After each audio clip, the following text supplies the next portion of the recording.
Coral Taylor, it's so good to see you. Congratulations, a great year. Oh, thank you very much, Kerry-Ann. Yeah, we're really thrilled with the way the program's going this year, and the Corolla's now competitive in the Australian Rally Championship, and that's the result of, the last 3 years of a hell of a lot of work putting this new car together. Just tell me exactly what this new car is.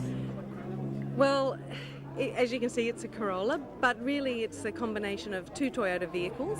It's a Corolla body, but essentially the running gear in the car is a Celica GT4, so that we now have a four-wheel drive turbocharged Corolla. Nothing you can buy off the plan. No, and the development, and the amount of work that's gone into this car and developing it is quite phenomenal. How quick is this thing?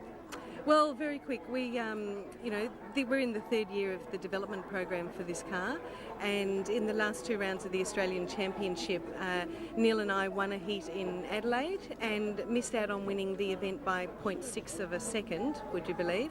But then last weekend in Melbourne, Simon Evans, our other driver, won a heat and missed out on winning overall by 1/10 of a second. So, we compete in a championship that's won and lost by tenths of seconds, and, to be competing against, world-class competition in this car and being competitive is fantastic.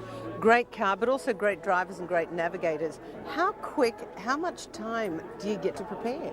Well, for me, this is a full-time job all year round, and we do 7 events during the year. We spend the rest of the year testing and preparing the cars for events, but also each event itself encompasses not just the weekend of the rally. We're there for a week testing, doing reconnaissance, writing our pace notes and getting ready for that event. So tell me about the pace notes. How important are pace notes? Totally. When you're going to win or lose a rally by a fraction of a second, the pace notes are all important, because what they're actually doing is painting a picture of the road we're driving on. And the co-driver's role is to relay that information back to the driver just before each corner happens, so that the driver can totally commit to that corner, even though by sight he might not really be able to tell exactly how tight the corner is. But the information he's been given tells him how tight it is, and he will commit to that. So, for example, we could be doing 200 kilometres an hour down a dirt road in a forest with a blind crest approaching. If the co-driver has called that as a flat crest, then the driver will not back off at all. It is total commitment to the notes. And trust. Absolute. The driver-co-driver relationship is based totally upon trust and commitment. And, it's only one hesitation on the accelerator that loses you that tenth of a second that can lose you the rally. So it's totally... There's not a lot of guys in this country that would actually trust their wife or their partner that emphatically when they're doing 200 Ks. You're as lucky because I'm not his wife or partner. Oh, there's the key. There's the key. No, but, our second car in the team, which is Simon and Sue Evans, they are a husband and wife team, and they do trust each other implicitly in the car. I just think it sounds divorce material to me. Yeah, it could be, but it's, I think it's a very unique sport because of that incredible intense teamwork that goes on within a motor vehicle that's travelling at high speeds. Unlike your race car driver who doesn't have to listen to someone talking to him the whole time. He has a track with, maybe 10 corners in it, and he knows every corner intimately.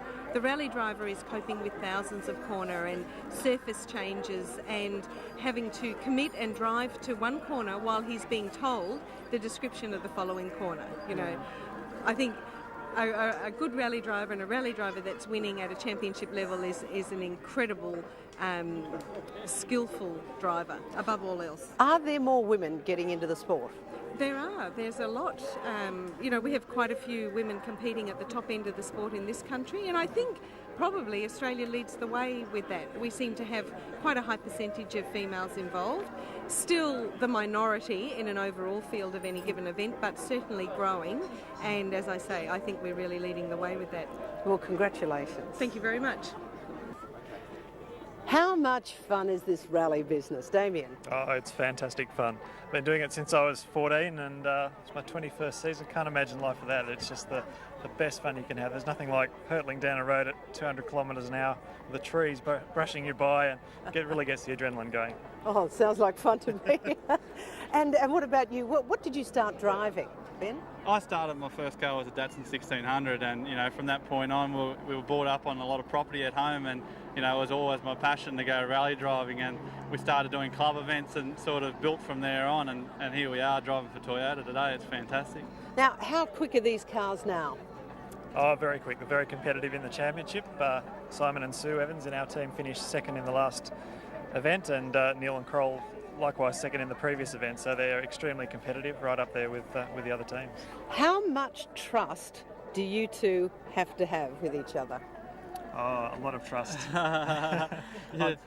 You can't go fast these days, the way the championship is and how competitive it is. You have to believe every word and every bit of information that comes from the co-driver, otherwise you're just not going to last the event out. So as much of the time you want to give him a bit of lip back, a bit of backtrack, there isn't enough time for that sort of stuff. So there's a lot of commitment involved, and the trust between the two of us is huge. How exhausted? So how long is a rally drive on average now? It runs for about 12 hours. So 2 after days, 12 hours though, when you get out of that car, how mentally, emotionally exhausted are you?